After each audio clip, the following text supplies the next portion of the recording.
Más aún, sobre todo en este versículo, mis hermanos, en el libro de Romanos, en su capítulo 1, versículo 1, podemos notar claramente cómo comienza el libro de Romanos en su capítulo 1 y el versículo 1. Pablo comienza con un saludo, sobre todo, primeramente diciendo su nombre, presentándose Pablo, y él da su saludo y dice lo que él es, que es un siervo de Dios, que es Y sobre todo vemos que en la antigüedad se iniciaban, cuando se hacía una carta, cuando se enviaba un mensaje, se iniciaban, como podemos decir, con estas fórmulas generalmente. Y sobre todo enviaba un saludo usando su nombre. Recordemos que su nombre romano era Pablo. Sobre todo esto completa lo que es la fórmula completa en sentido cristiano. Y lo vemos tanto en la descripción de sí mismo, mis hermanos, como en el estilo de su saludo más adelante. Podemos notarlo en el versículo 7 y también conjuntamente en el versículo 8.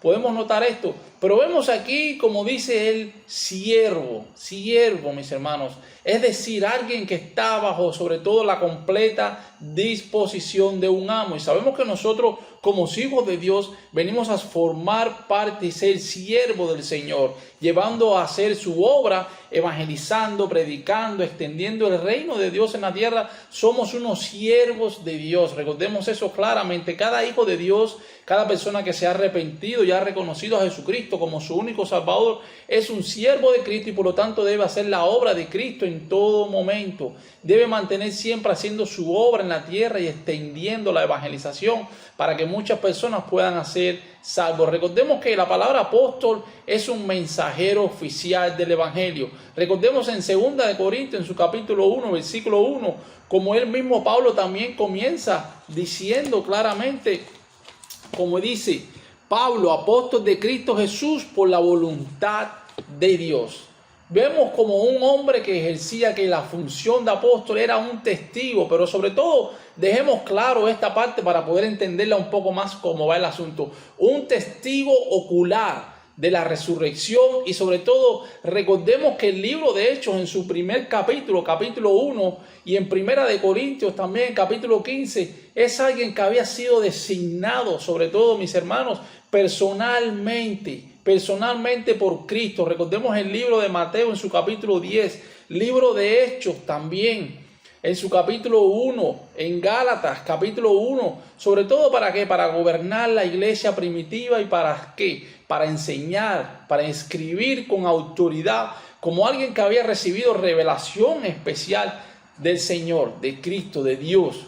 El término se usa como un título sobre todo ¿para qué? Para referirnos a los 12 discípulos y a Pablo en su sentido distintivo. Es una parte que debemos dejar también bien clara. Esto también se usa en un sentido lo que puede ser más amplio en el libro de Romanos, en su capítulo 16 y capítulo 15 más o menos, mientras que en su general uso, en su uso más que no es muy técnico, pudiéramos decir, significa lo que es que un mensajero o un representante, alguien que está llevando el mensaje, alguien que viene representando al Señor.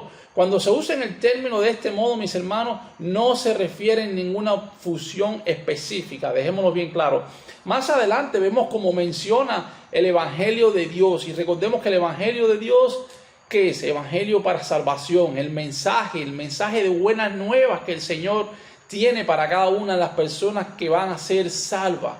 ¿Cómo? Poniendo su fe en Cristo Jesús, arrepintiéndose de sus pecados. Este es el Evangelio, este es el mensaje de Dios.